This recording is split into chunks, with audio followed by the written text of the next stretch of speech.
All right. Welcome to another edition of Shabbat Lounge. This is Matt. And Jake here. We're coming to you with one of our favorite things to do, and that is interview people. That's right. And today we have Andrew from outside the camp. You may have seen him around. He does a lot of videos. And so we'll keep the intro quick and let him do some talking about himself. But any housekeeping items we need to clean up first for us? No, we just always appreciate that if you are catching this, that you would share this with a buddy, share this with a friend, like it, subscribe, check out our all of the places. If you just Google Sabbath Lounge, you'll find us in every podcasting platform known to man that I know of, and YouTube and other places. And we just appreciate any attention that you give us, because we guess we need lots of attention, Jake. We are very starved for attention. Yes. Yeah, yes. Just trying to get the word out about Yah. So, check out the website also. Lots of interesting things on the website. So you can go there or just check out some videos on the YouTubes and stuff. So, and we've done this series of interviews, and we have a pretty lengthy list of people here recently, and we have another new one, and I'm going to ask Jake to introduce our guest. So Yep. This is somebody Jake told me about. Right. So like I said, Andrew from outside the camp, and welcome to the channel, and it's good to have you. Yeah, thanks for inviting me, brothers. We appreciate you taking time to be here with us, and I know you had a busy day getting ready, and but we appreciate that that you're able to do that. And Jake has been watching your channel for a little bit, and he said you got to check this guy out. So here we are. That's right. So basically, so for people that don't know what you do, why don't you give a rundown of kind of your information, where people can kind of catch your content, and a little bit about you. Yeah, so my name is Andrew LeClair. My channel name is Outside the Camp, and what I'm doing is trying to, one, preach the gospel to all creation and teaching them to observe all things whatsoever Christ has commanded us to do, right? And so that's the Great Commission. That's what we're all supposed to do. And with that, there is also the necessity to hold our brethren accountable, right? And try to spark some conversation up with brothers that we love, to say, hey, there's some things that we're missing here, and so that we can get this revival to happen in the body, right? And so that's my goal, is to spark revival wherever I can do that, even not in a crusade, Billy Graham crusade format necessarily, but just one conversation at a time can spark revival in even just one more household. So that's kind of my goal. And so what we do is we do street ministry. I go and I do the Martin Luther, the modern day Martin Luther. Instead of nailing the 95 Theses on the door, I like to go into these churches and ask them if I can ask them some Bible questions and have a conversation about what is sound doctrine. What is Paul encouraging Timothy to maintain, that the church is ultimately going to let go of, right, and still maintain this identity of Christian. And so that's what I have these conversations about. And we agree initially that it's about, when it all comes down to it, we're talking about the commandments of God. This is the right behavior that we're supposed to walk out, that's ultimately going to be abandoned. And so once we get down to the nitty gritty and I ask certain questions like, okay, what about this commandment? What about this commandment? It all comes, what happens is we start to see that there's a problem right there before our very eyes, that this pastor who's genuine or seems to be doing the right thing is actually fallen into this category that Paul is warning Timothy that's going to happen. And the reason why I can expect that to happen most times is because this actually happened in my life as well. I was confronted with these issues, and it sparked revival in my life once I went on an investigation to see that these things truly, they are applicable to our discipleship and actually going to bring us closer to the Father. And so that's what I want to have happen. And so I also talk to just believers and unbelievers all around on the streets, whether it's on record or not. I'm having conversations all the time to try to inspire some revival to happen everywhere I go. That's awesome. There was something you said there, spark spark revival. That could be, that seems like a mission statement or a motto or something. That seems like, I like how you said that. Yeah. It's, I didn't mean to say it in a fancy way, but that's really what it all comes down to. Is that's because that's what I experienced in my heart and home. That's the only way I could explain it, is revival. I was in a place in my Christian life where I just became stagnant, and I kept wanting counsel from my pastor, and I was like, what am I missing? And he would say these comments that were just like, they sounded like there was substance to them, but in all actuality, it didn't do anything for me, because he never defined what it actually meant. He would say things like, just rest in Christ, just It's focus like, well, on Jesus. What does that even mean? Yeah. Like, I think I'm doing that, but Right. you can't just float out these platitudes and expect it to change a life. There's got to be some meat to it. Exactly. So that didn't do anything for me, and so yeah, I needed more. And once I found out that there was things missing from our discipleship, I had like a Josiah, experience where I, metaphorically speaking, ripped my garment and said, "Oh my goodness, what in the world are we doing?" Why aren't these things being taught and applied to Christians? So that's what happened in my life, and that's what I want for other people. That's one of the things that I appreciate about your channel, is your commitment to discipleship. It always kind of centers around, well, what are we actually discipling? Because a lot of times you, as with anyone in this walk, you get the that fiery darts of, oh, you're just doing that to be saved, right? And then when you've already set up the conversation, that's not the point. It's how do you disciple after the fact? And then somehow it always comes back to, they always kind of seem to think that you're talking about salvation by works. But that's one of the things I appreciate about your channel, is the discipleship centered focus on that. And then so why don't you go into a little bit more? You kind of touched on it, and go into kind of how you came to Torah, and how that, did your wife see this at the same time? Were you married at the time? That kind of thing, and kind of give us an overview of how that transition happened. Yeah, it's a long story, so I'll give you sort of the Cliff Notes, which is also pretty lengthy. The highlights. So, 19 years old, I had came to Christ, and he just, a weight lifted off my shoulders. He forgave me. I was a completely transformed person. I was engulfed in the Word of God. For the first time, the Bible spoke to my life and was transforming my life. And I was married at the time as well, and had 2 children. And my wife knew who I was before I had this encounter with Christ, and after I had this encounter, she could just plainly see a transformed life, and it inspired her to walk it in the same manner. And so we together were growing in Christ, and we lived in Tennessee at this point, and we initially met each other and grew up in northern Michigan, but we lived in Tennessee, moved down to Tennessee when we were 18, lived there till we were about 19.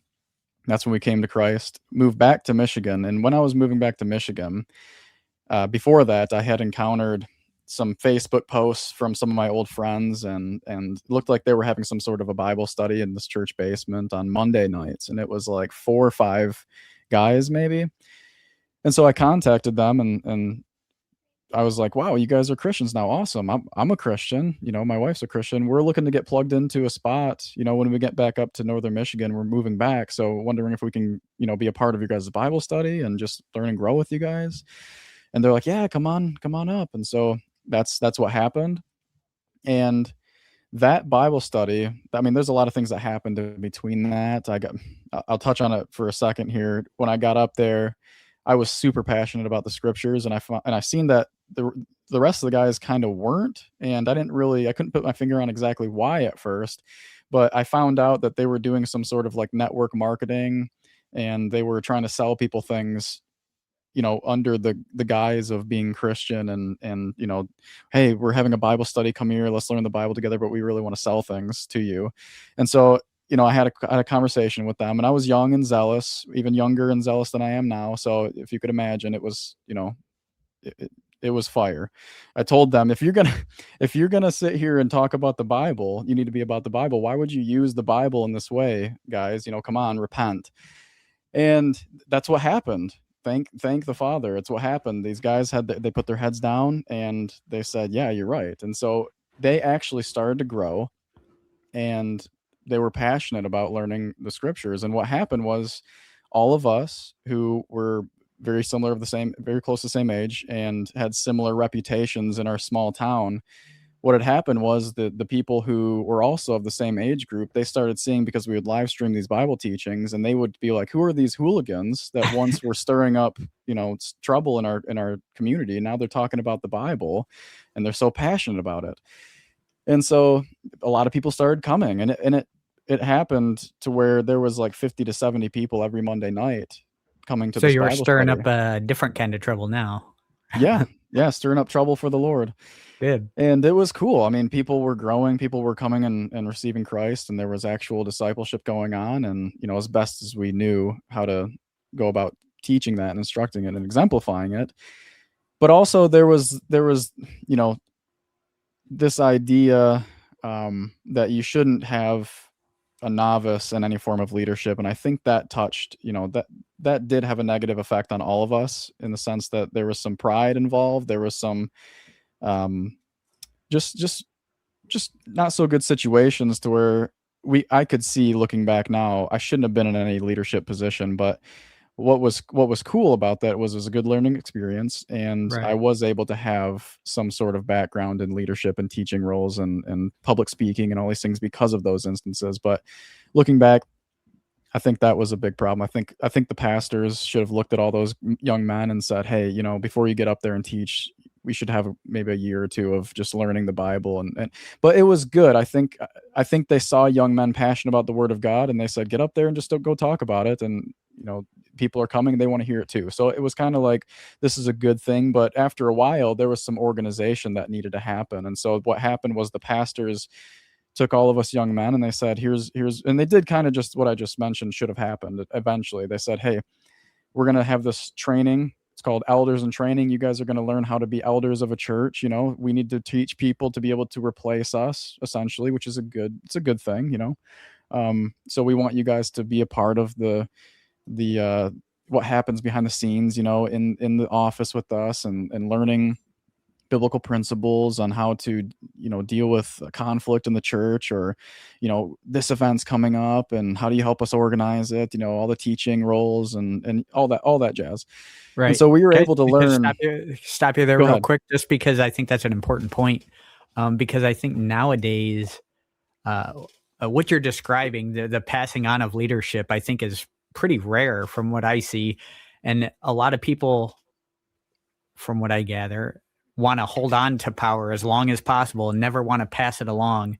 And that's why when you get into, Yahweh can't work unless it's through me. So now I've got all these different churches I've planted, and now it's got to be me. It's all about me and what my efforts, what they bring to the kingdom.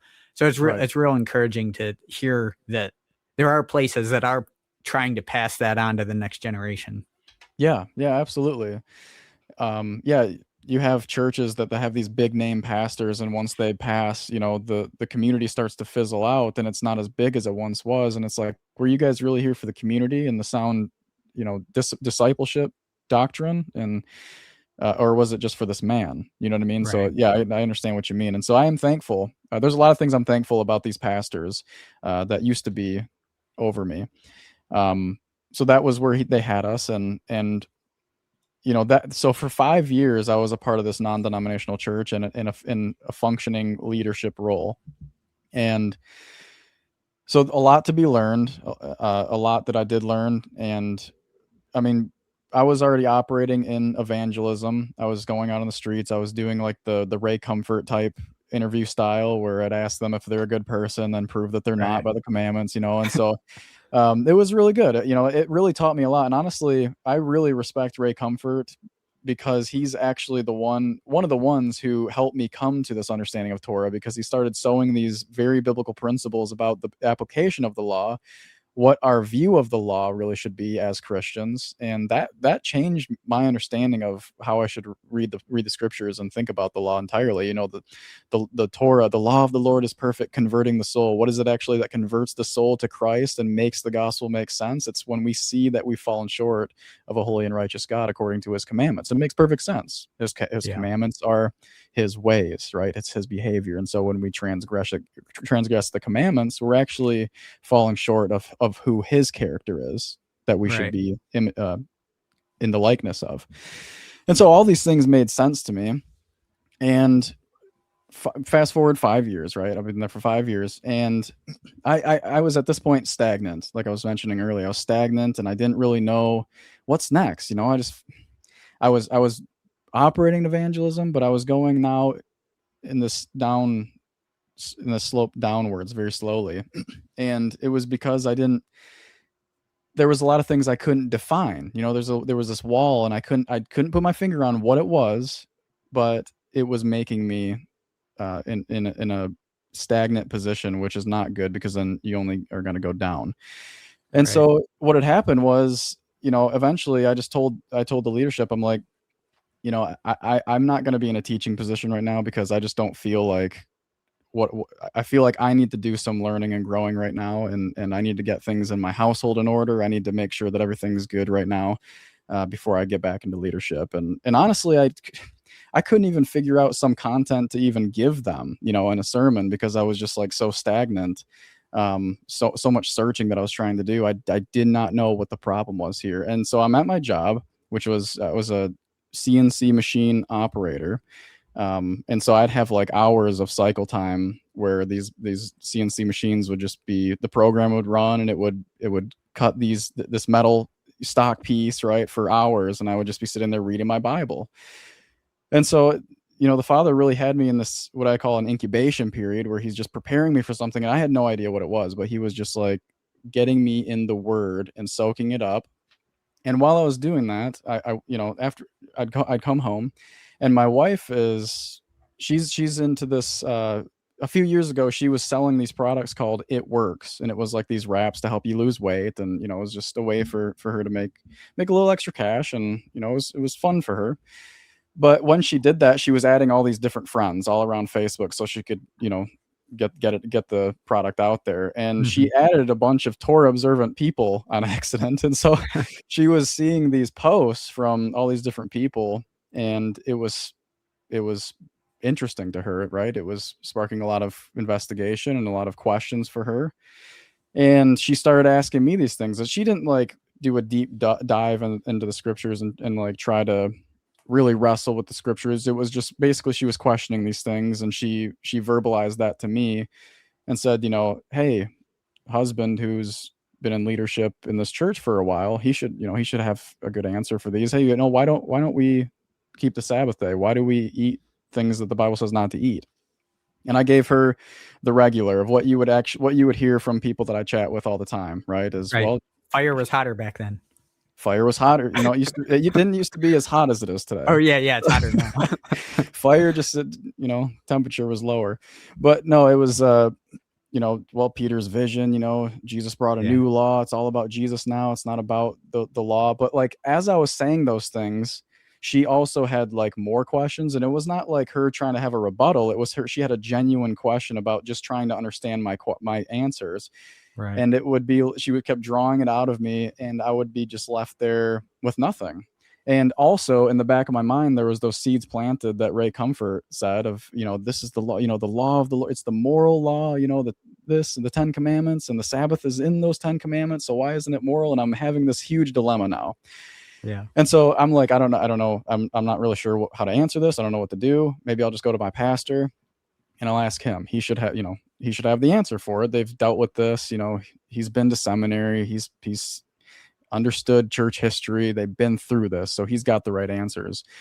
So he had a little bit more of an answer, but it still, you know, maybe it sufficed for me at the moment. So I went back and told Rachel, because honestly, internally, I didn't want these things to be true either. That's just the fact of the matter. I didn't want them to be a part of my discipleship. I didn't want to have to do them. not only because it would be somewhat inconvenient for my life, right? It's my life.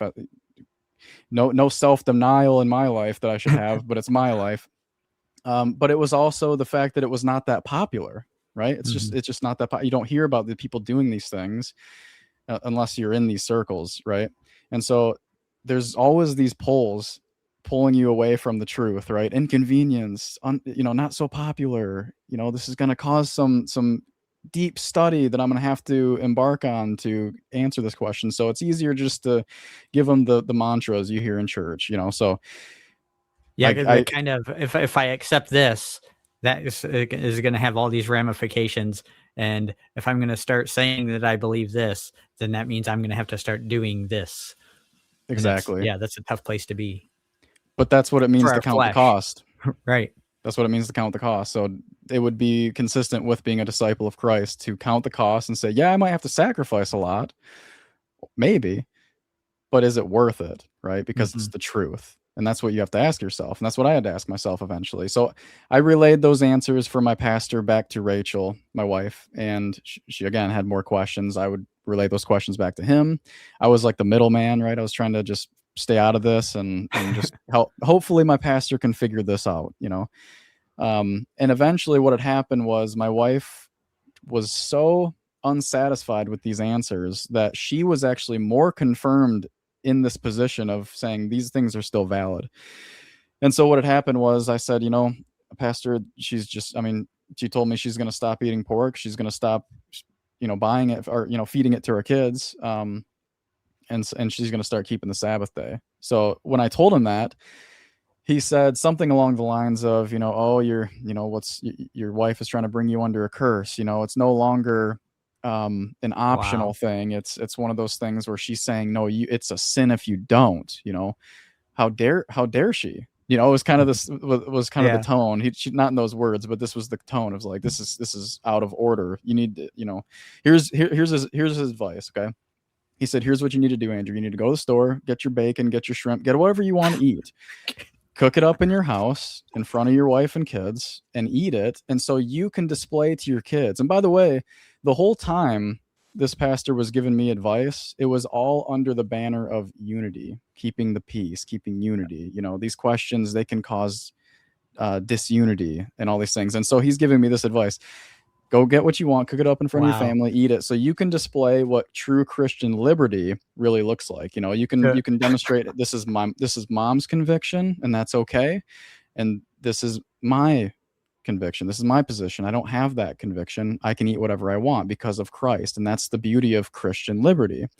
And so there was like this red flag that went up in my mind. I'm like, wait a second, are you even married, first of all? Do you know what's going to happen if I do that in front of my wife? But I was going to say, it sounds like he's trying to tear your family apart to keep unity in the church. Yeah. If I keep his family apart, the church will stay in peace.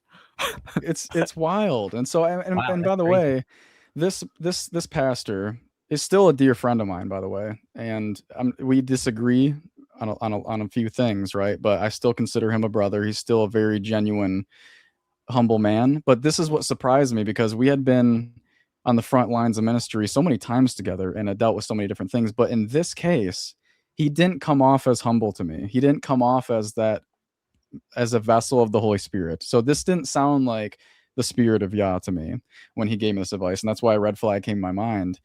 And because I'm thinking, well, he just said that it's okay if she does that, right? So why is it now that she's trying to bring me under curse? Because she's saying what the Bible says it actually is a sin, right? I guess I'm not understanding. And so I didn't do that. Thankfully, I didn't go along with his advice. But that sparked that in and of itself. Again, the reaction, the responses, that sparked a investigation on my part. I said, I need to figure this out. I need to internalize these truths. I need to make sure. And I really struggled with this, guys. I mean, I really deeply struggled with these issues. It bothered me so much to the point where, I mean, I would have anxiety attacks sometimes trying to figure this out. And I mean, just when I started hearing the positions, right, I prayed so many times, Father, if this is the way you want me to go, you want me to go down this path, I will fight for you. I will do exactly what you want. I will preach this and I will teach it to other people. But if it's not, I will adamantly fight against this, but I need to know what side you want me to be on. Where do I go? Because I'll fight for either one because of how much it's bothering me. And so what had happened was I'm continued to read the word. I was listening to some of the channels that my wife had suggested to me. First, I just really needed to relook at these scriptures, and I was reading Charles Spurgeon's commentaries, and he took what I later found out, some of the same teachings from the Epistle of Barnabas, which is like this Gnostic kind of approach to the dietary instructions, that they're not, it's not literally unclean to eat these things, but the Lord is trying to teach you that, if it doesn't split the hoof, then it has slippery hooves, and you don't want to have a slippery life, and slip into sin, and all these different, metaphors that, I mean, it's kind of creative, it's interesting, but it's not the application of it in its entirety, right? It's a literal commandment: abstain from these animals to eat. Yeah. And so I would go up to Rachel and be like, see, I mean, this makes perfect sense, Rachel. and she'd be like, yeah, but Andrew, you're gonna take whatever side you want to be true, and that's what's gonna happen. You need to know what does the Lord want me to do, and look at this. Sometimes it's real hard to know if you're picking a side because that's what you want to hear, or if it's actually if you're actually going the right direction. Sometimes that's real hard to discern. Exactly. And you can be the most humble and well-read individual in the scriptures and still have this problem and not even know it, not even recognize it. That's why it's darkness. That's why it's blindness, right? And so it led me to this deep investigation, and I concluded that wow, this does make sense. These things actually, it makes far more sense. And I remember talking to atheists and agnostics and evolutionists, and I'm like, when they had a question, it would bother me if I didn't have a logical, simple answer that made sense, and I would go back and look at it. And so in this case, when those answers came up from the Torah communities, like 119 Ministries and a lot of different channels that I was listening to, Corner Fringe Ministries, a lot of these teachings really resonated with me, and I was like, this makes sense. This makes absolute sense. And so I was excited when I really came to the understanding that these things are applicable for our lives. It revolutionized my life. That I could put my finger on what exactly was wrong, what this wall was in my life. It was that growth that he wanted me to come closer, that the church was saying, no, these things are a curse. And that's where it was, right? And so it sparked revival in my heart and my home. We started doing the feast. We started keeping the Sabbath, and I was reluctantly keeping the Sabbath because I was still even though I was convinced that it was true, mostly, it takes a while for you to actually be 100% confident in that this is what the Lord wants you to do. Mm-hmm. But I kept the Sabbath, and I was afraid that I was like, am I actually going to be under a curse for keeping this today? I still, as I was walking in these commandments, I still in the back of my mind, I was like, is it true though? Am I going to actually be under a curse? I don't know. Either way, I was learning, I was growing. He was helping me to walk in Torah, and I was excited about it. And I didn't want to go back to my pastor until I had a good answer for these things. And so I finally did. And I was excited. I was like, he's going to know that these things do applicable. He's going to be excited too. Yeah. It's funny because like when you're talking about Ray Comfort and how he does things, and it's because all the things my experience, all the things they were teaching me in church was that these are good things. You need to keep the commandments, right? And all this stuff. So it's like, oh, well, obviously all the things you're telling me line right up with, if I just walk out the things you're telling me, it leads to this. Right. So obviously if I just tell them, they'll see it, right? Yeah. Yeah. It should be super simple. I mean, we've been talking about this for a while, right? The commandments are good. Yeah. And that's not how it worked out though. It wasn't, obviously, as you can imagine. Yeah, it's unfortunately how it usually happens, but there could be an excited pastor out there. Yeah. Somebody learned this and their pastor was like, wow, I never thought about it that way. That's something I should look into. But that's not really what happened. It was like, oh no, Andrew, she sucked you in too, kind of thing. And it, for a while, he didn't obviously let me back into the leadership role that I had, at one point stepped out from. And at this point I was like, I have some things I'd like to share, and that was, not initially, but that came up later. And I quickly learned that he didn't want me in a leadership position anymore. And so I just had kind of conversations with some of the people that I had gotten close to for 5 years, right? And these are still my people. These are still brothers and sisters, and I can have conversations with them, even though I don't have the pulpit.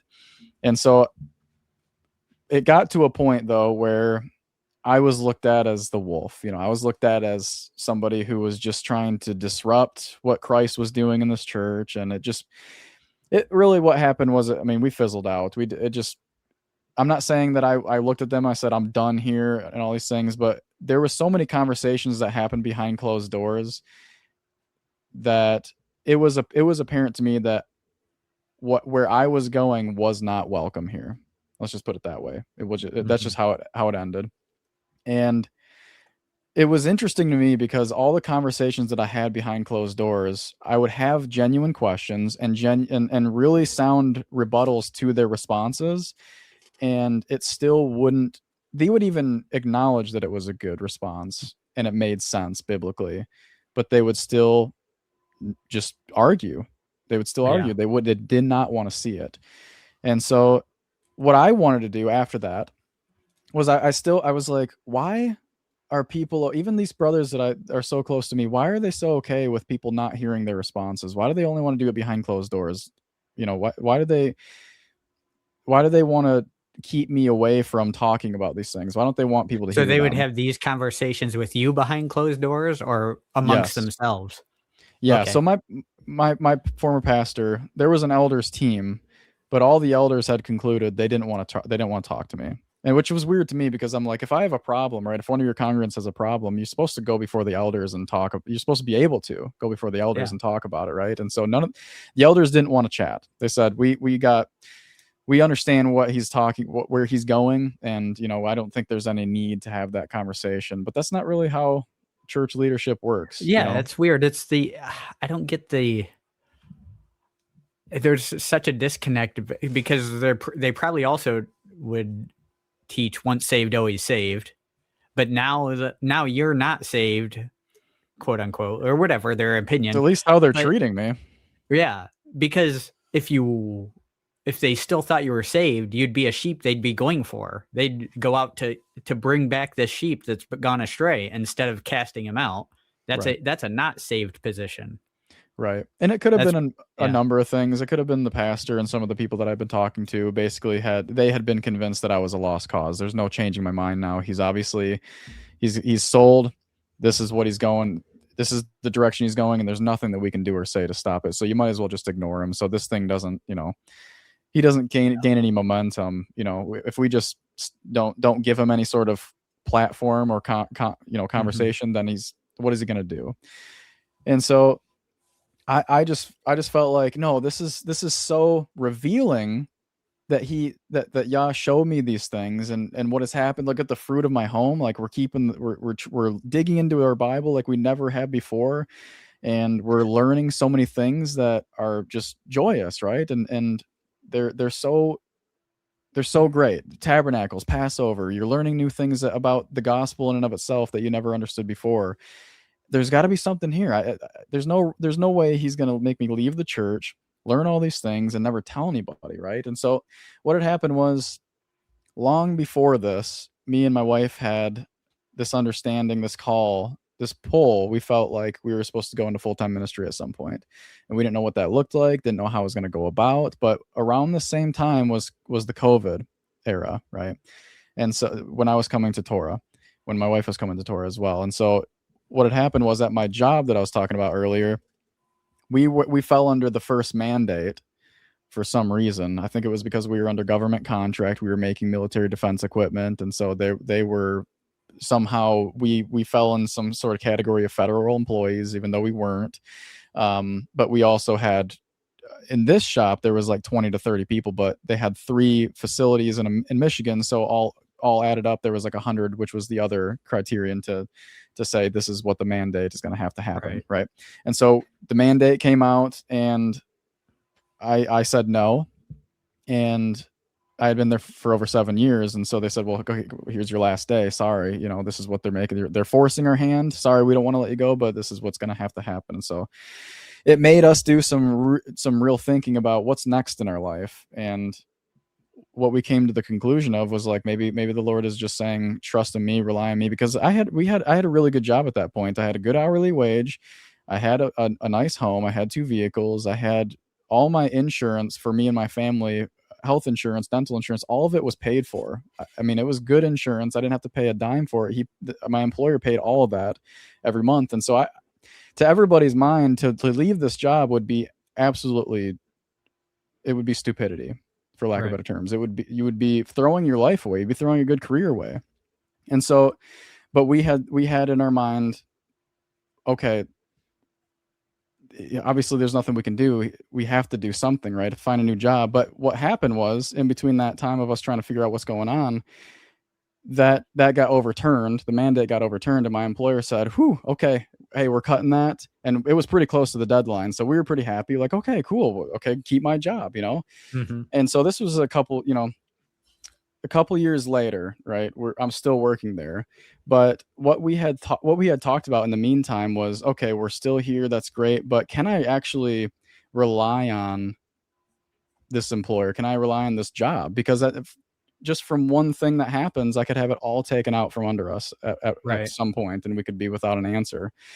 And so we had to conclude that ultimately the Father is the one who sustains us. He's the one that takes care of us. And maybe this is the time we're going to full-time mission work. Maybe we sell the house while the market is the way it is. And that's what we did. 2 years, it was like a year or 2 later, I was still at the job. We sold the house, and Rachel was looking at some full-time RVers that would just go do vacation mode with these RVs. They would live in them full-time all around the country, and people would, like, for no reason, fund them just to go and eat good food at restaurants. Just go party. Just go party. And I'm like, well, wait a second. Like, if we go out and do actual mission work, full time, living in a camper, I'm sure there were people that would want to support that. Why wouldn't they? And so we just trusted that if we sold the house, bought a camper, bought a truck, and went on the road doing full time mission work, that the Father would bring people to support what we're doing. And so what we did was we sold the house, and we used the profits to buy the camper, buy the truck. No financing whatsoever. We were able to pay for them both, and thank Yah. And we invested in a membership through 1,000 Trails, and they have sites all around the country, so we can stay up to 3 weeks at a time at some of these campgrounds. And if we stayed in Florida or here in California, where they have a lot of those, we can bounce back and forth an hour or so between them, 2 hours, 3 hours, and just bounce around, stay here for a long time. Yeah. And so the goal that we saw ourselves making was that we want to go to every state and do some form of mission work, right? Sow seeds wherever we can, wherever the Lord wants us to be and what he wants us to do, that's what we're going to do. And so that happened. And we said, Lord, if you don't want us to do this, don't sell the house. He sold the house. Everything lined up perfectly. We got everything, invested a lot of bills prior so that we could have this good jump start to be able to do this, right?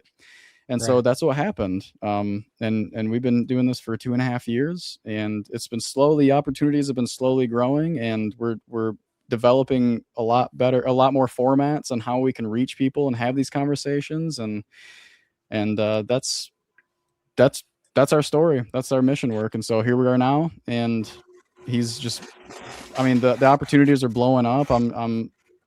I'm finding better and more ways to have these conversations with people, and a lot of people are being affected by it. So it's a Yah thing, and he's brought supporters to be able to help us to continue to do what we're doing. So yeah, that's an incredible story. Yeah, that's incredible. It's hard to top that. I'm like, all right, well, it's been great talking to you. I don't know how to top that. So that's a really good.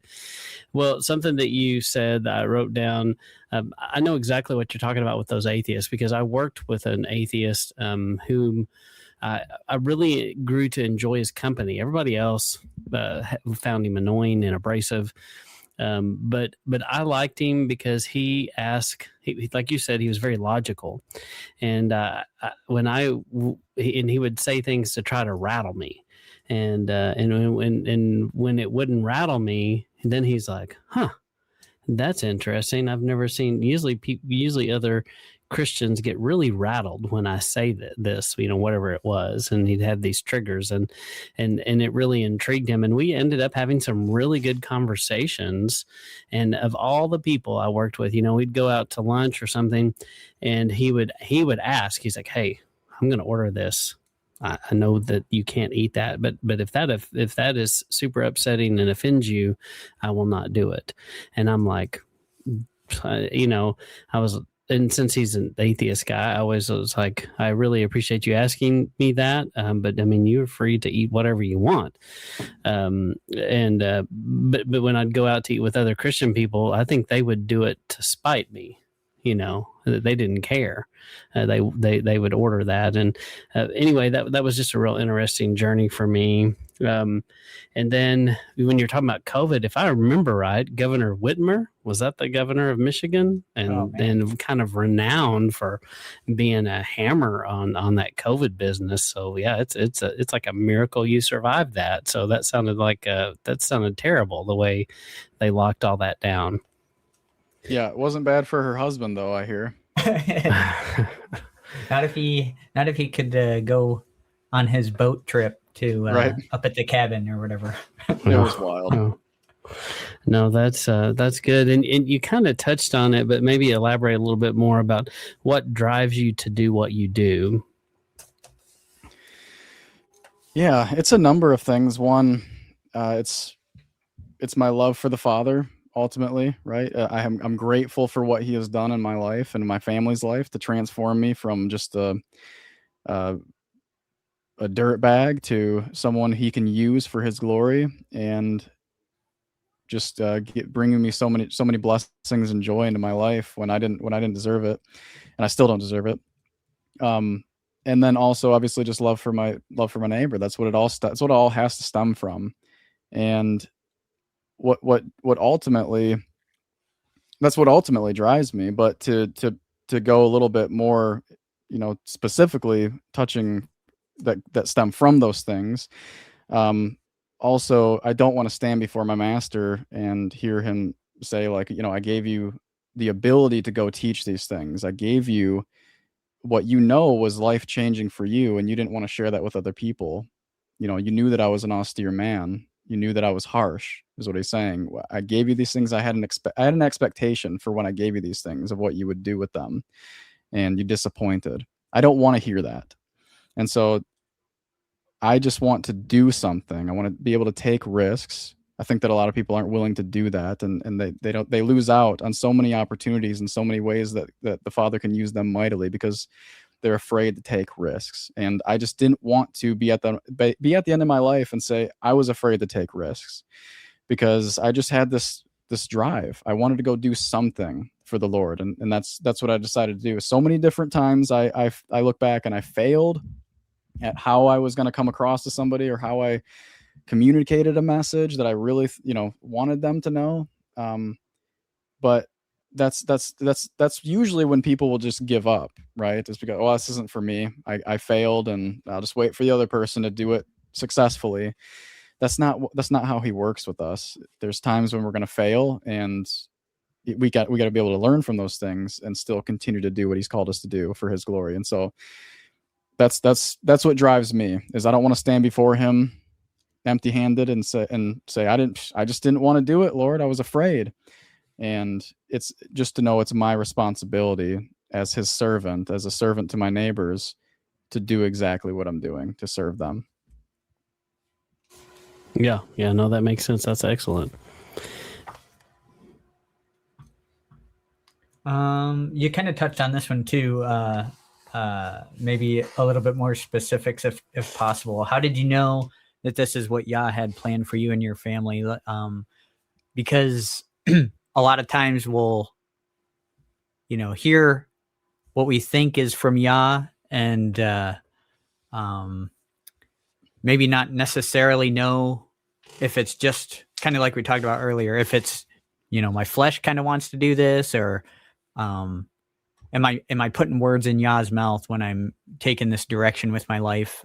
So kind of talk maybe a little bit how you kind of determined this is Yah's path for you and not your path for you, and kind of how you collaborated with your wife on determining that for your family. Yeah. Are you talking about the ministry or just the coming Yeah, to Torah in general? Okay. Yeah, the ministry. Yeah, it touches on what I was just talking about, and I think the same answer can go into that one as well. Is obviously we see from the scriptures that Jesus says, "Follow me, and I will make you to become fishers of men." That's just a result of following Him, right? That's how you know you've been with Christ, is you want to seek and save that which is lost. That's His heart. And so wherever you see that, wherever you see darkness, wherever you see blindness, you want to turn on the light, right? Because that's happened to you. And so the reason why I knew that He wanted me to do what I was doing is, first of all, when I seen that there was a gaping hole in what we understand as the religious system today, right? The religious establishment of our day. I seen the gaping hole, and there needed to be a light switch that needed to come on, and because it happened with me, it needs to happen in many different ways with many different people. And so I could be used now to make that light switch come on, to be able to give the information necessary for them to understand true discipleship, how to walk out faith in Christ. And when I saw that gaping hole and seen it specifically within the pastors, right, that this is coming from the pulpit, this deception is coming from the pulpit, I realized I had to have these conversations with pastors, just like I had with my pastors previously. And the reason why I knew that it was from the Father and not me is because I can assure you, I have no joy. I take no pleasure in going to pastors and talking to them about things that they really don't want to talk about and telling them things they really don't want to hear. I don't like that. There's a lot of, many times, every single time I go and talk to a pastor, I'm out in the parking lot and I'm praying, Father, please help me. Give me the words. Please just use me. I don't want to be here. I don't want to do this. I'd rather be at home with my family, right? But this is what you've called me to do, is to just spark some sort of revival with these questions, because somebody out there is going to listen to these responses and be more confirmed to this position, just like I was and my wife was when they heard the response of my pastor. And so the reason why I like to get it on video is because I've had too many conversations with pastors off camera where they will agree that these things are reasonable, they're consistent with the scriptures, they make sense, even going so far as saying you're probably right. But their conclusion is, without saying it, is, I just would lose my congregation, or, I can't do that, And so when I realized that there was something that pastors were hiding regarding this, that's when I was like, this needs to be exposed. This needs to be on camera so that people can hear these responses and they can determine for themselves why this is the case, right? And I'm not saying every pastor is trying to hide these things, right? A lot of them genuinely believe this is proper doctrine, this is scriptural. And so they'll come out with it, and then there I am with the questions, and they may have to scratch their head and say, I don't know. And so that's why I know that this is what the Father wanted for me, is because all along he had been preparing me for some form of ministry. And again, I was already operating in ministry. I was already trying to challenge the church to be more intentional, to go out and do something, right? But the Father gave me more tools to be able to direct them, to say, hey, this is what He's done for me. It's helped me. I want that for you. And here's what you need to do, right? Here's what the scriptures say. And so that's why I know that this is from Him.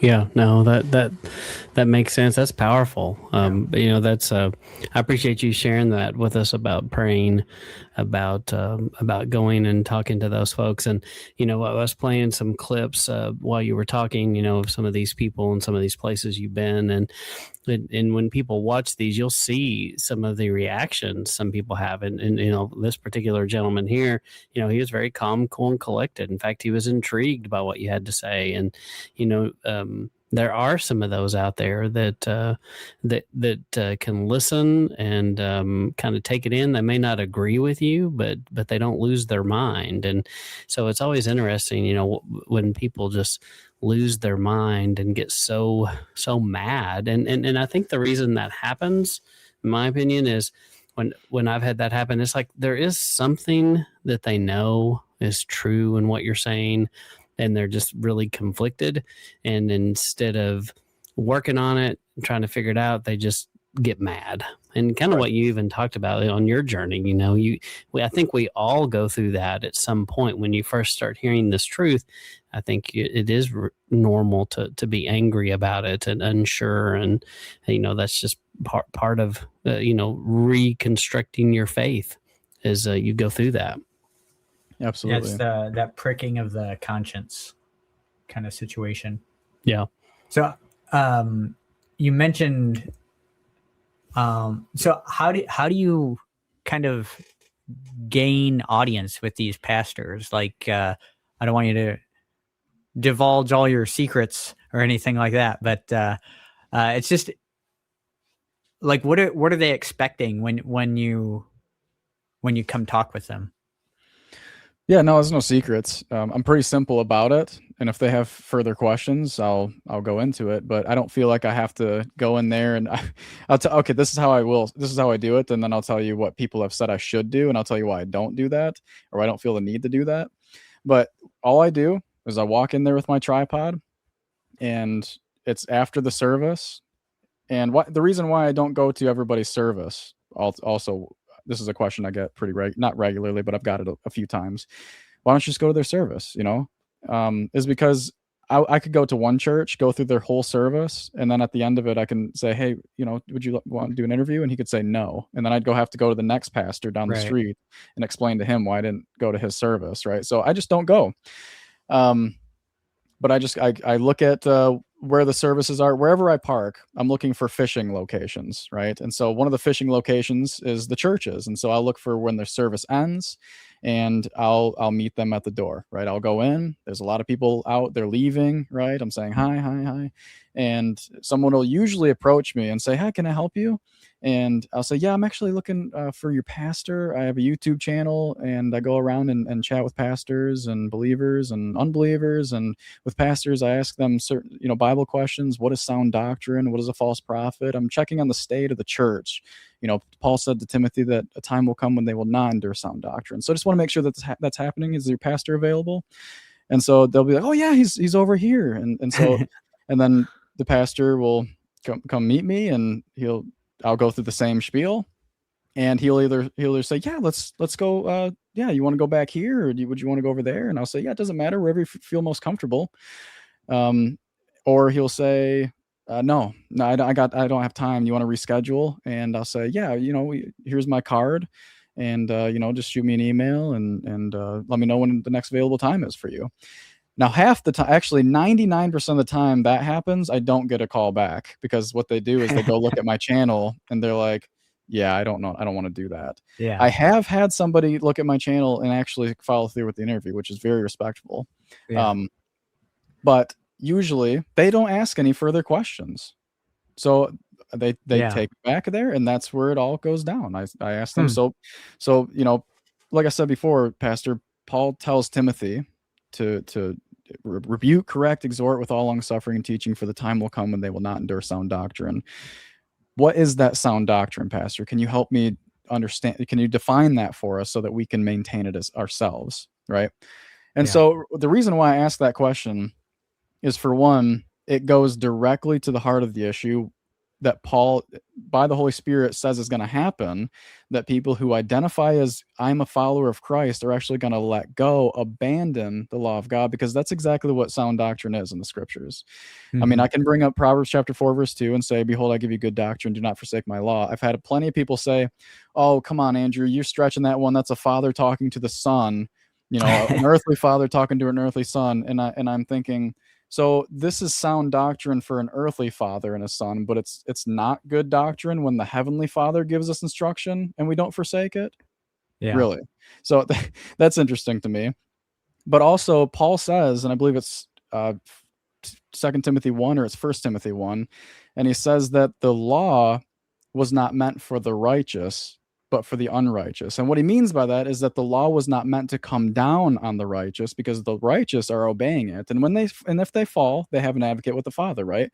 But the law was meant for the unrighteous to be condemned, right? To see where they fall short, to be condemned, and either come to the Savior or completely engulf themselves in lawlessness. Right. And so it's for the whoremongers, for the idolaters, for the kidnappers, right? And whatever else is contrary to sound doctrine. So he lists all Right. these being in breach of the commandments. He lists all these sins that are from the Torah, and he says, and anything else that's contrary to sound doctrine. So he's saying the law of God is sound doctrine, right? And I can go to plenty other places.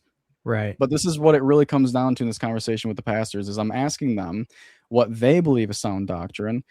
And they might respond with, well, it's the gospel of Jesus. Okay, well, can you explain to me what the gospel is, right? Yeah. And then that gives me another opening. What is the gospel? And they explain it. I say, okay, so what you're saying is the gospel teaches us that we should now live in holiness and righteousness according to the example of Christ, right? That we should actually abandon sin.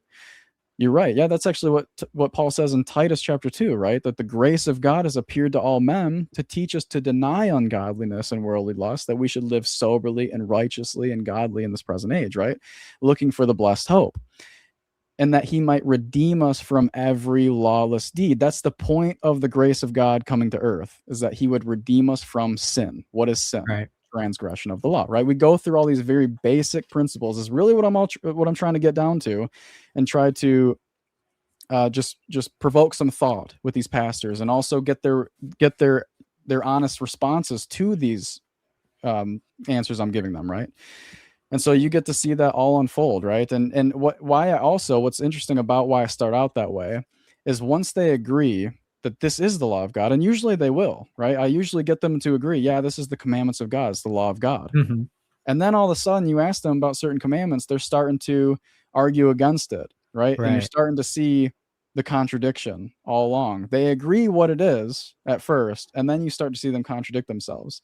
And doesn't matter what is said after that. Once you start arguing against the commandment after you just agreed that that's what it is, you've lost the whole conversation, right? And so that should in and of itself spark some investigation for the pastor. But I just find it to be a very effective biblical way of going about these conversations, by the way, because I look at Nathan the prophet, right? And this is what I was actually going to mention earlier before I mentioned that. I've had people come to me and say, well, you should be a little bit more upfront with what you're saying, right? You should say, well, hey, I'm going to give a little bit of pushback, right? You might say this about, I'm a Sabbath keeper. I'm a Torah keeper, right? I keep the dietary instructions. I keep the feasts, and I know you don't. And that's kind of what I'm asking you about. And so I just want to make sure you're ready for that. And just expect a little pushback from me. Is that okay? I would almost guarantee 9.5 times out of 10, if not 10 times out of 10, you're going to get a no from that pastor for an interview, first of all. Mm-hmm. But also that's not necessary if you're trying to effectively bring about to show error, right? If you're effectively trying to show error in somebody, you don't just lay all your cards on the table. For example, Nathan the prophet goes to David, right? He doesn't go to David and say, "Hey, David, I just want to let you know, I'm against adultery and murder, right? And theft, and I'm about to ask you a question about some sheep and someone stealing sheep, just so you can get an understanding of what you did wrong." I might give you a little pushback. Okay, just be ready about that. I don't want you to have a bad reaction. So I'm just going to ask you some questions. And is that okay? Right? No, he didn't do that. He said, what do you think about this guy? Right? What do you think about this situation? And he got David's honest response, right? He said, oh man, that guy ought to be punished. Right? Yeah. Oh, he said, oh, you're the man. You're the man. And so that's the same vein that I'm actually going about with these interviews, is I'm actually showing them, oh, we're the ones when we argue against the commandments that have let go of sound doctrine. You're the man. You're the man. Yeah. Another example. And so this is not like trickery. This is not deception. This is an effective way of showing error in someone's life. Jesus did the same thing to the woman at the well, right? He went up to her. He said, go and get your husband. And did he know she had a husband? That she didn't have a husband? Of course he knew she didn't have a husband, and still said, go get your husband. And she said, oh, I don't have a husband. He says, yeah, you're right in saying that you don't have a husband. You've actually had 5 husbands, right? And the one you're with now is not your husband, and that you say truly. So he's actually showing her error by this initial question, a rhetorical question, by the way. Right. So same thing. That's where I get these examples from, of just going about this sound doctrine question that I already know the answer to, but I want to hear it from them. Yeah, and I think that's a good way to go about gauging the health of the church. I definitely don't think you need to. I like your approach. I wouldn't go in and show all the cards on the table, but I wouldn't be dishonest with them either. You know what I mean? So I like the way that you do that. Yeah, and like I said, if they asked me further questions, I would be happy to answer them, and I have before. Yeah. So what do you think, percentage wise, like how often do you go to someone and compare that to how often you actually get to interview them? Yeah, with the pastors, and real quick, just kind of an inside thing, on, when you ask them and they say, well, give them the card and they'll call you back, right? There's a saying, it's callbacks are crawlbacks. So basically saying they're not going to call back, right? Yeah. So yeah, but yeah. So what kind of is that percentage there with the pastors? Feedback, I would say it depends on where I'm at, but altogether, from the time I've been doing this, I would say 70% of the other pastors will actually have an interview with me. Nice. And one or two of them have actually been off camera, and I don't usually do that, but that they did say, but I would have it off camera, and so I did do that. So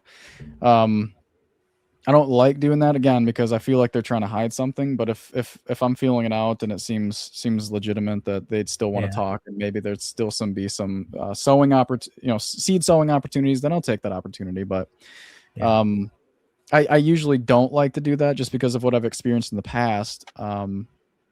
When you have a conversation behind closed doors with most pastors, they'll agree with you that you'll even have a kind conversation most times, and then the next Sunday they're up there saying, "Hey, watch out for these people who are saying that you can't eat bacon. They're teaching doctrines of demons. Stay away from them. I've had conversation with them, and they're dangerous. Stay away from. Don't even talk to them." So that's kind of I don't want people to be made afraid because a pastor gets up there and says this is what you should be afraid of. Because I remember being super passionate about the scriptures, pretty knowledgeable about the scriptures, and still being afraid from what these pastors were saying in regards to these commandments and keeping them. So if that can happen to somebody who actually is studying the scriptures on a daily basis, I know that a lot of Christians are not actually doing that, and I know that they're more susceptible to that.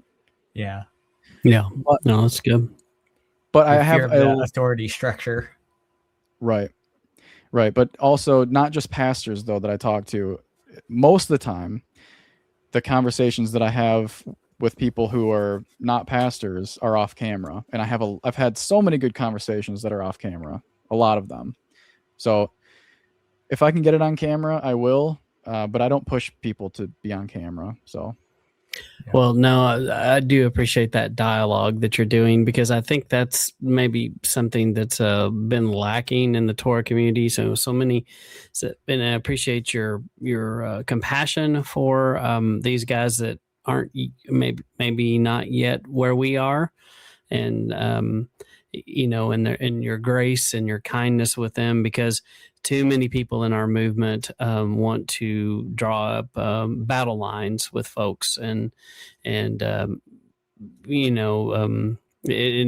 part of that is because we go so far in, we leave modernity and in the Christianity world, and then we push back so hard, and we have church hurt, we have all these things, and we go so far the other way, and that we pretty soon we're condemning our own parents or our grandparents, maybe the people that gave us our very faith. If it weren't for my grandparents and my parents, I wouldn't have the faith. I mean, they birthed it in me, and I don't need to go attack them, but we tend to kind of swing that way, and it seems like so much of the modern Torah movement is a lot of arguing and strife and division, instead of I think these conversations are good to have with folks, even though sometimes it does elicit that kind of conversation from them, but that's on them, and that's what I really appreciate about your content, is how you remain calm,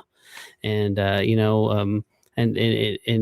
that's hard to do. It's hard not to feel your blood pressure, start going up, and you can kind of feel the it's like the old cartoon. You can kind of feel that rising in your body and the steam pouring out your ears. And that kind of triggers that response in a lot of people. And so it's impressive that you remain cool, calm, and collected in those videos when people, follow you to your truck and they're still, still going on and on about this thing. Yeah. But I do think much needed conversations. Yeah. And I think to that point, I think as a movement, I think, you really saw it start growing like 10, 15 years ago. And I think a lot of that is kind of behind us a little bit. I think we're maturing as a body a little bit on that because I know, like, individually, that's kind of how I've seen my walk is, initially when I'm immature in my faith, I would tend to get more heated in a discussion than when I'm more mature in my faith. And now it's, it's less offending when someone, doesn't see what I'm trying to say, if that makes sense. Yeah. I think go ahead. No, go ahead. No, I was just going to add that it's a certain perspective. It's a biblical perspective that we have to have when we're having these conversations. It's that, one, it would be unreasonable to smack a blind man over the face, right? Right. You would look absolutely ridiculous for doing that. And so when people are not able to see some of the things that we're trying to promote and teach from the scriptures that we've been shown when we were once blind to these things, we need to have that compassion to them, that they literally, this is a blindness that the enemy has put over them. And so, we're to gently exhort them if perhaps God will grant them repentance and be able to to get out of the snare of the devil, right?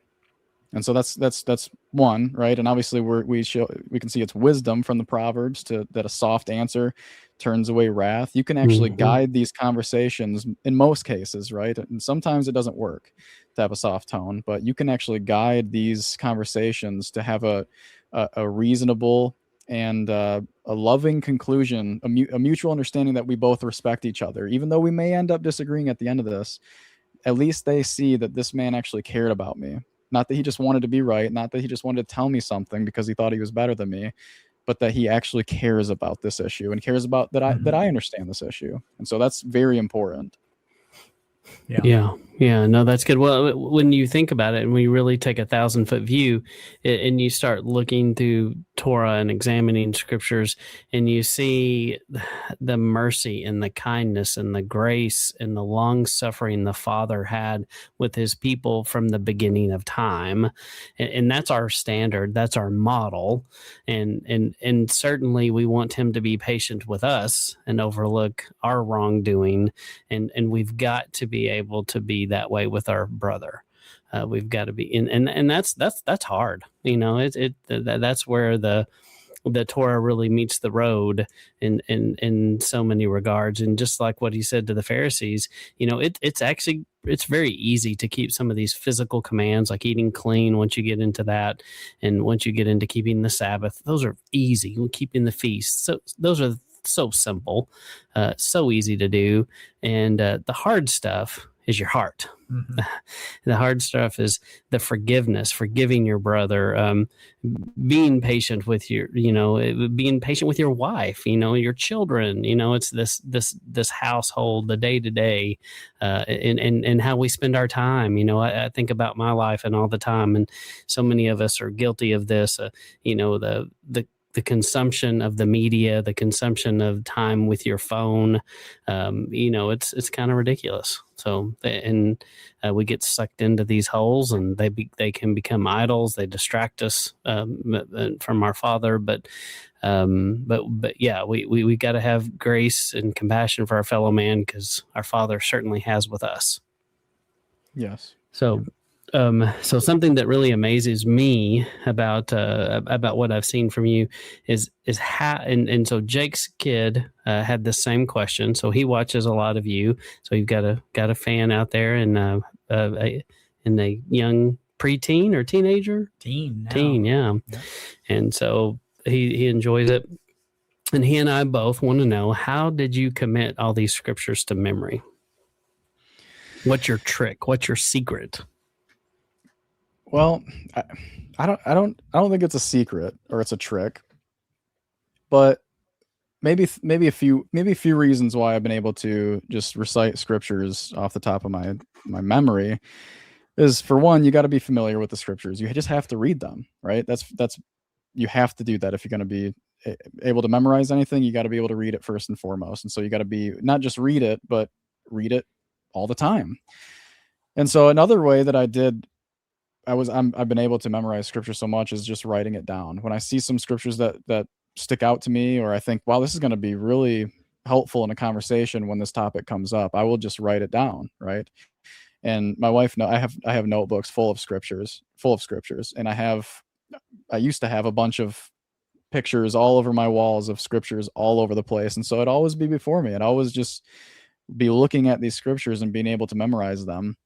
And so those are a couple ways that you could do that. Another way that I've been able to just recite scripture super well is having a conversation with people about these scriptures, right? When you talk about them, when you're actually using these tools to be able to help change somebody's life, to sow that seed, it's going to be way easier for you to do it for the next person, right? And so and just so on and so on. So build your repertoire of the scriptures that you think are going to be helpful for you to frame and form your message, right? Craft your message to relay to somebody else, right? And so I've just gained a lot of scriptures to be able to help me in these conversations with even the most basic topics.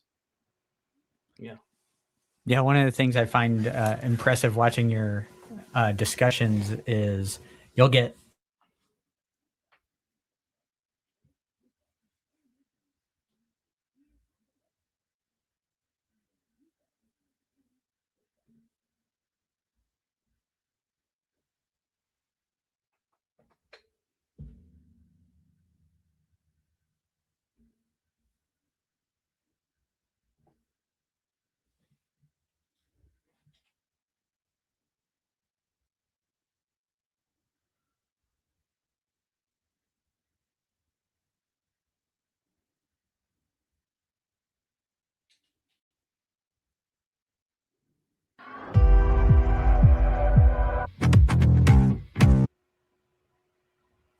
Yeah. So when one of the things that I found impressive is when you'll be in the middle of a conversation and you'll get cut off, kind of like what just happened with the recording. But then you'll just pick right back up and know right where you were in the verse and be able to complete the verse or, several verses of which you were talking about. That's pretty impressive. Yeah, praise God. It's difficult because I have a trail that I try to go down. I try to bring people down, and I know that it can veer off sometimes. It can be interrupted, but I'm trying to bring people back on that trail, that train of thought that I was trying to bring them down. So yeah, people like to kind of get off into the weeds there.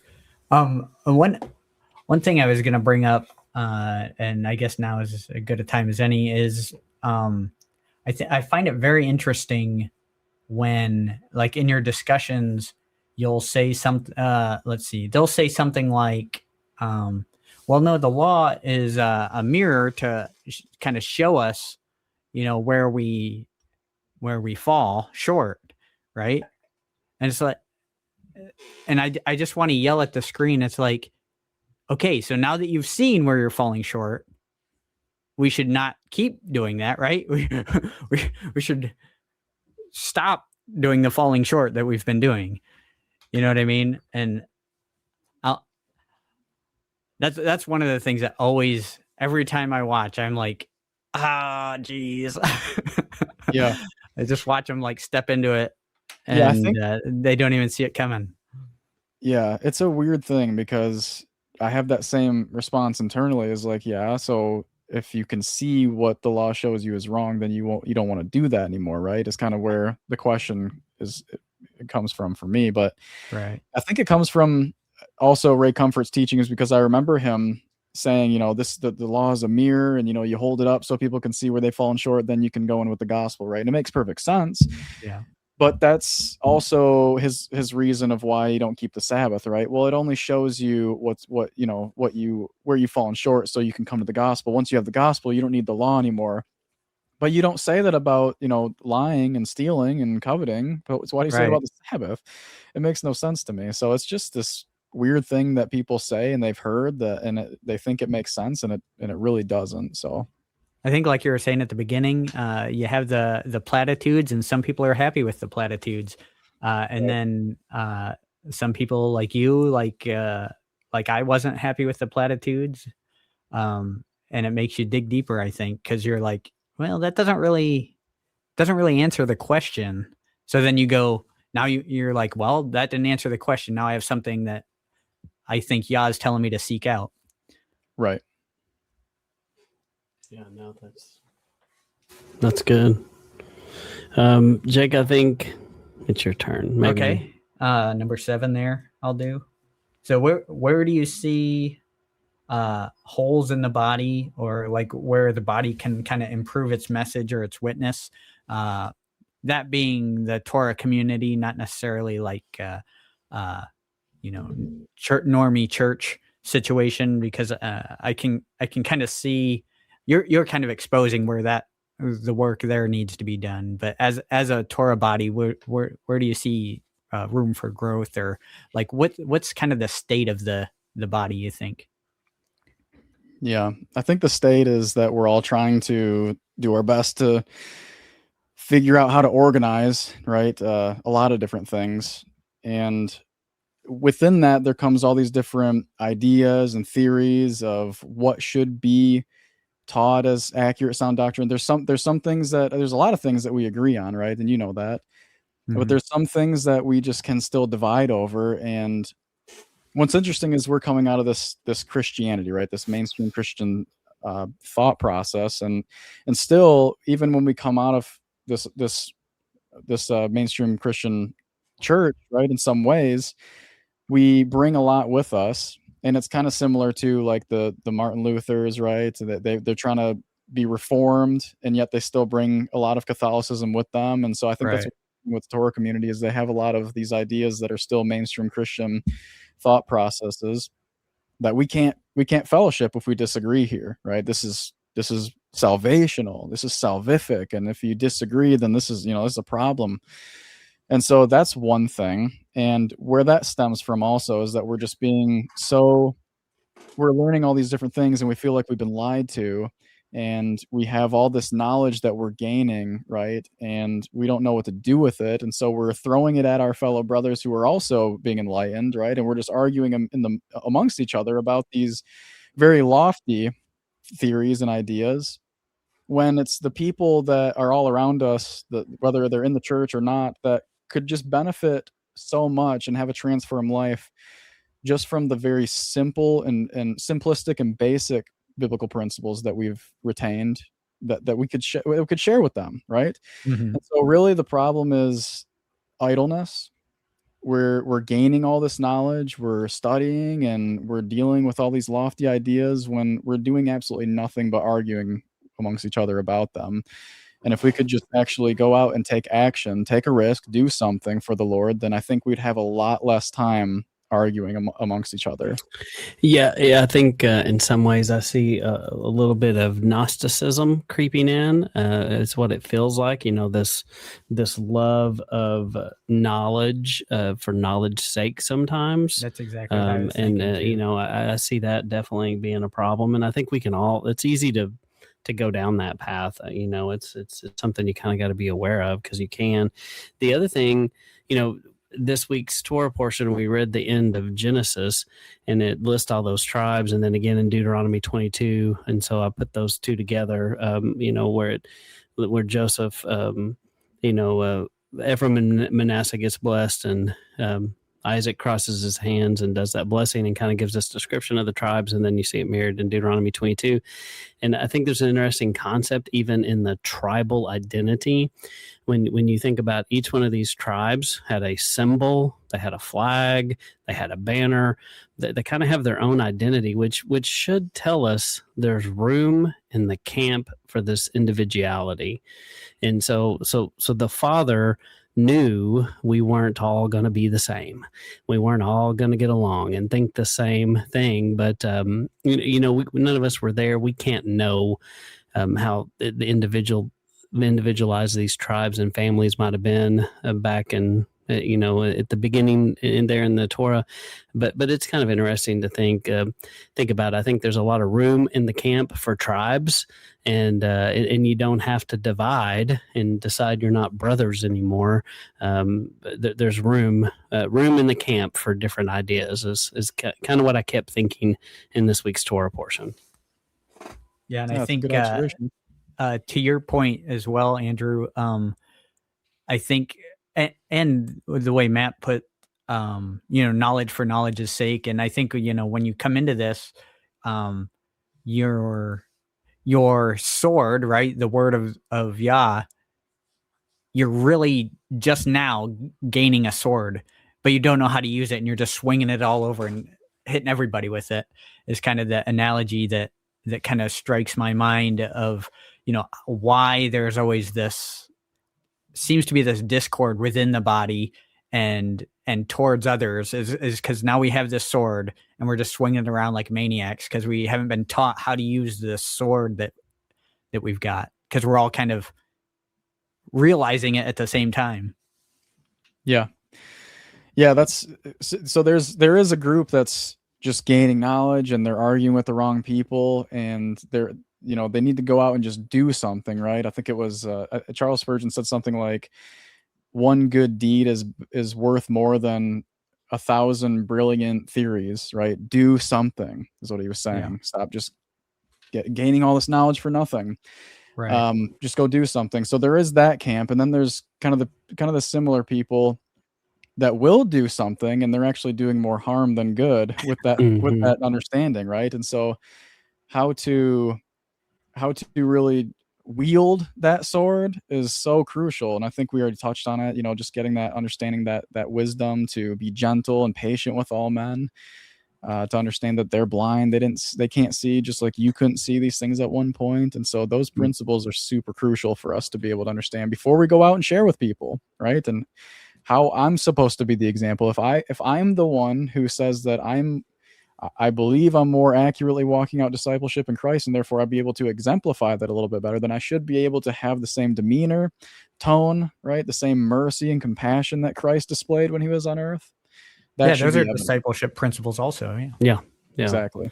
And I also think it's kind of forgotten sometimes in our movement about when you really start looking at basic Torah principles, and then you really examine your former walk and, maybe your people in your family and loved ones that that are in regular Christianity, they're doing Torah as well.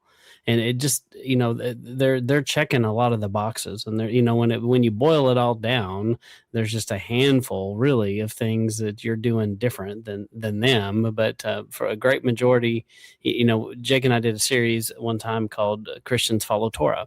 And we kind of went through all those things, like, no one is saying, you should, we should have bestiality. I mean, there's all kinds of topics like that everyone goes, yeah, no, we're not doing that and not practicing that, not. And so there's a ton of commonality.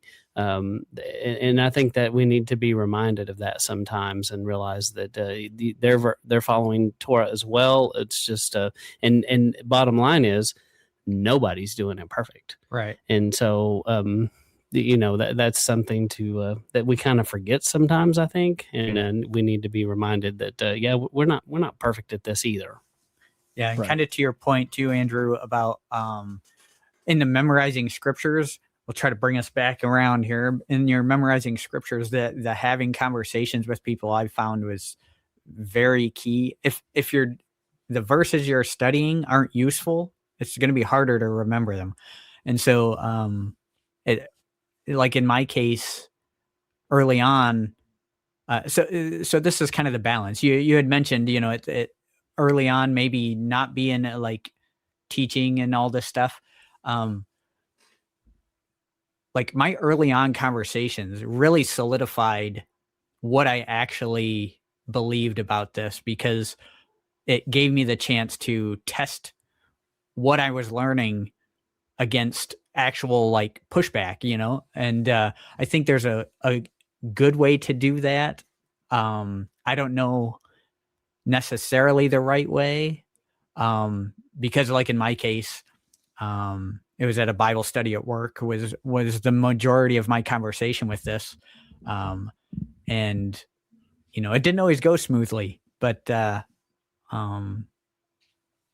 think I was meant to learn something through that. So there's kind of a fine line of dissuading people from going out there with what you're learning, but also you have to kind of bounce that off of something, Right. and test it. Yeah, I guess the best way that if anybody is having that similar struggle that we all had, right? How do I go about this? Is really just stick to the basic train of thought or trail of just asking them questions and letting them respond, right? And just starting that like, hey, we've been working for a while. I just wondered, like, you grew up around here, right? Oh yeah, we grew up around here, been living here for a while. Like, okay, so like are you like a Christian, or are you atheist? Like, what are you? Like, that's a pretty big jump, but it's like a simple question, and the direction you're headed anyway. Right. To like see where this conversation is going to go. It's just from a question, and it's not an offensive question because you're asking them about them, right? It's most people's favorite topic, right? Just asking them about themselves. So it's super non-confrontational, and that's how you could start a really good relationship as well. Just asking someone about themselves, and you can ask them further questions based upon how that conversation goes. That's the easiest way I found to do it. Oh yeah, and my background is sales, and there's a lot of techniques like that in sales, and they work because and it's also important to let people answer the question. Don't answer all the questions. Don't define everything. Just wait, pause, really listen, see what they say, and then decide what you say next based upon what objection or whatever it is that they say. And I think that's why sometimes, especially when we're new in Torah, we do what a new sales guy does. He shows up and he throws up. And so he's excited and he's just, peppering them with this information. And they're like, whoa, too much. Yeah. And we've all done that. Yeah. I have to ask you, where did you get the sizzling bacon tracts? I made them. Okay. Yeah. So tell us about those. You sell those? If somebody wanted those, what would they do?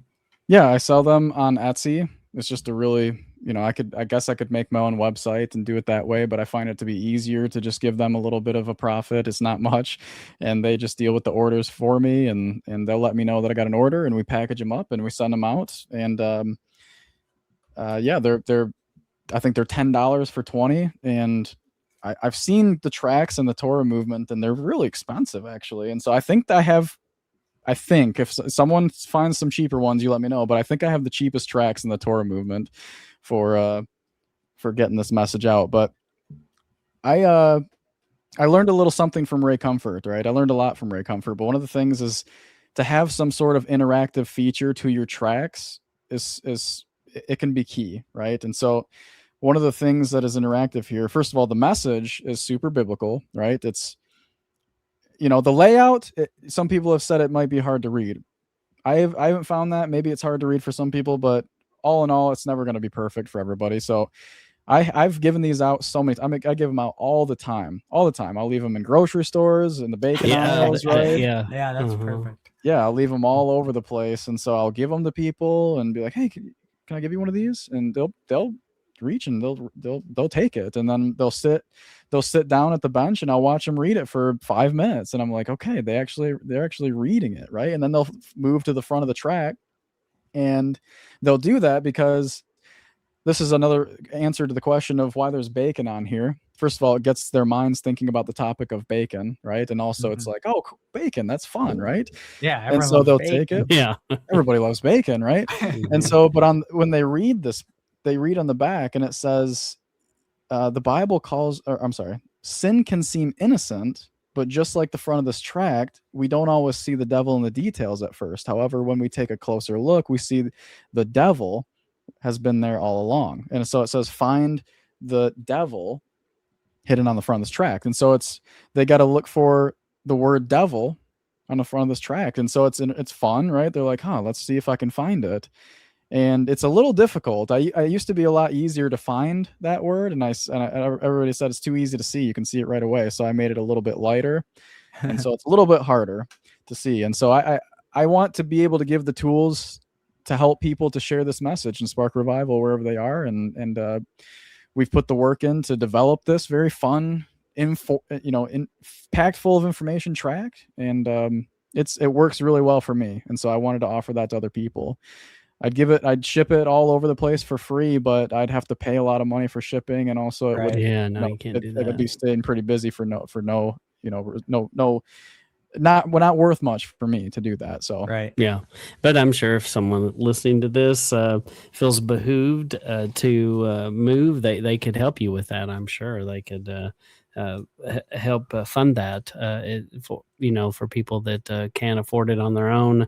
I'm sure that would be a gift somebody could arrange with you and help people to do it. So we're going to put a link.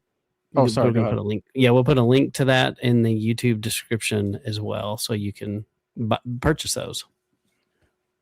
Yeah, I was going to say that you get about 20 of these for free when you become any tier of a Patreon supporter. So we'll send you those for free as a way to say thank you, and any tier on the YouTube membership as well. Okay, that's awesome. Good deal. And I'm putting that up there so we can find you. You've got a Facebook presence. You can be found there. You've got the Patreon as well, and then you've got this YouTube channel, and then I showed the Etsy page there that you've got too. So we encourage you to go check it out, support it. Looks like, do you have T-shirts there too, or is that someone else? I don't. I have just an ad, I guess. I don't have any T-shirts right now, but I might have some next year. I'm looking around. Like I said, we packed up and moved today, so I can't see anything. But yeah, shirts might be coming. But also, I just wanted to clarify, it might not be every tier on YouTube members. I might have misspoke on that one, so I'll have to double check. But some tiers on the YouTube membership gets free tracks. All right. Well, good deal. Well, Jake, I think we're coming to the end. Is there anything else that you wanted to say or ask? No, just let us know what you have planned for the future. Your next stops, your next endeavors, what we can look forward to from outside the camp coming up. Do you have anything in the hopper? Yeah, so I'm actually working on some footage from our last Huntington Beach pier visit. We did another visit to the pier. It's just a great place to go and do evangelism. So I know in the video I'd mentioned to somebody, I'm not going to be back here, so I can give you my email address and we can chat a little bit more if you wanted to. But the route has been changed, as it has by the Father many times, and so we're able to spend a little bit more time here around Huntington Beach. We're about an hour and a half to 2 hours away from Huntington Beach Pier, so it's a little bit of a hike, but it's worth going down there to do what we're doing here. So every opportunity I can, I'm going to try to get down there as many times as I can, y'all willing. So pray for that. And if you're around the area and you want to come down and assist and help with some equipment, or you want to pass out tracts or whatever, I'll give you a fat stack of tracts and you can go pass them around the pier and try to help them to come have a conversation with me. I don't think anybody needs any help, because the sign does a pretty good job of attracting people to come chat with me. But I'm sure the more the merrier to be out there doing evangelism with me. It's going to be a big blessing. So yeah, that's awesome.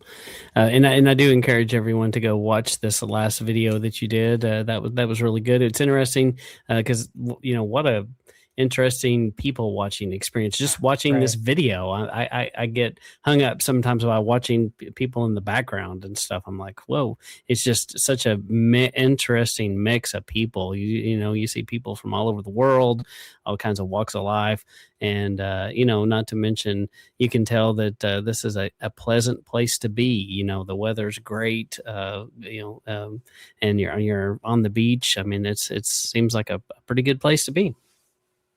Yeah, it's a perfect spot to do evangelism. I can see why Ray Comfort goes out there to do his videos. I think he lives around the area, so I think he goes down there all the time. Actually, that was one of the reasons why I meant to go down there in the first place. This was actually the backup plan to do evangelism, was to do this. But I actually wanted to go down there to meet with Ray Comfort and ask him some questions about the Sabbath and whatnot. And so I went down there 2 weekends in a row, the days that he said he was going to be down there, and I didn't see him. He never showed up. So I just did that. And so I probably would have done that anyways if I would have spoke with him, but it was very fruitful. So pray that I'm able to meet with Ray Comfort, because I might bump into him a few more times. Yeah, you sure might. Someone out there listening might have a connection. You never know. So if you do share it with him. Share it with Mr. Comfort. So, Andrew, you have anything else you want to share or say before we get off with you? I know we've kept you here for a minute.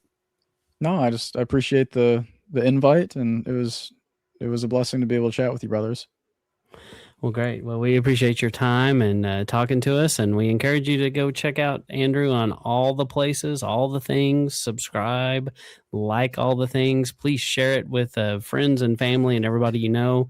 And we do have to mention one thing. We just recently talked to the folks over at Whole Bible community, and that's what I'm showing here.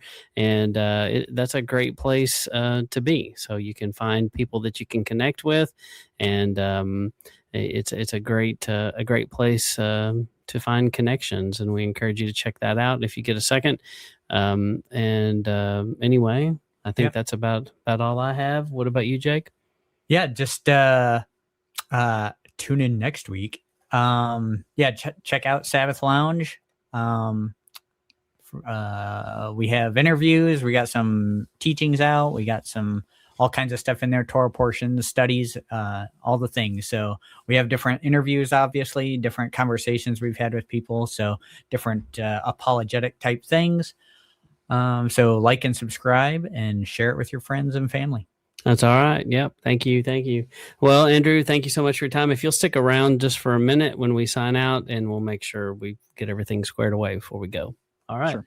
Well, thank you guys for listening. This is Matt and Jake signing out.